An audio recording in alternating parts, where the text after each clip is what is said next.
नमस्कार दोस्तों, हमारी आज की कहानी का नाम है वचन। उर्मिला के बहू बेटे शहर में बस चुके थे, लेकिन उसका गांव छोड़ने का मन नहीं हुआ, इसलिए अकेले ही रहती थी। वह रोजाना की तरह मंदिर जाकर आ रही थी। रास्ते में उसका संतुलन बिगड़ा और गिर पड़ी। गांव के लोगों ने उठाया, पानी पिलाया और समझाया। अब इस अवस्था में अकेले रहना उचित नहीं, किसी भी बेटे के पास चली जाओ। उर्मिला ने भी परिस्थिति को स्वीकार कर बेटे बहुओं को ले जाने के लिए कहने हेतु फोन करने का मन बना लिया। उर्मिला की 3 बहुएं थीं, एक बड़ी ज्यादा आज्ञाकारी, मंझली मध्यम आज्ञाकारी और छोटी नास्तिक। उर्मिला ज्यादा धार्मिक थी। कोई व्रत त्योहार आता, पहले से ही तीनों बहुओं को सचेत कर देती। बड़ी खुशी खुशी व्रत करती। मंझली भी मान जाती थी, लेकिन छोटी विरोध पर उतर आती। आप हर त्योहार पर व्रत रखवाकर हमारे आनंद को कष्ट में परिवर्तित कर देती हैं।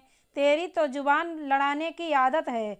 कुछ व्रत तप कर ले, आगे तक साथ जाएंगे।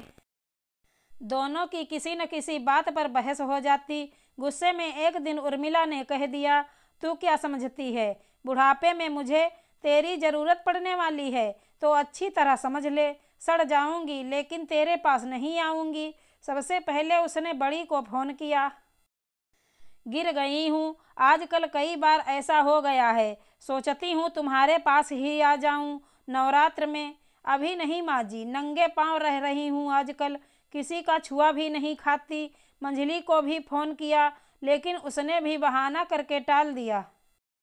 जब बड़ी और मंझली ही टाल चुकी तो छोटी को फोन करने का कोई फायदा नहीं था।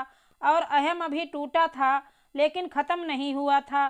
फोन पर हाथ रख आने वाले कठिन समय की कल्पना करने लगी थी।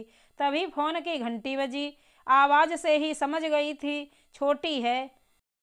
गिर गई ना? आपने तो बताया नहीं, लेकिन मैंने भी जासूस छोड़ रखे हैं।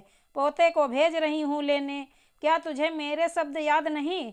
जिंदगी भर नहीं भूलूंगी। आपने कहा था सड़ जाऊंगी तो भी तेरे पास नहीं आऊंगी।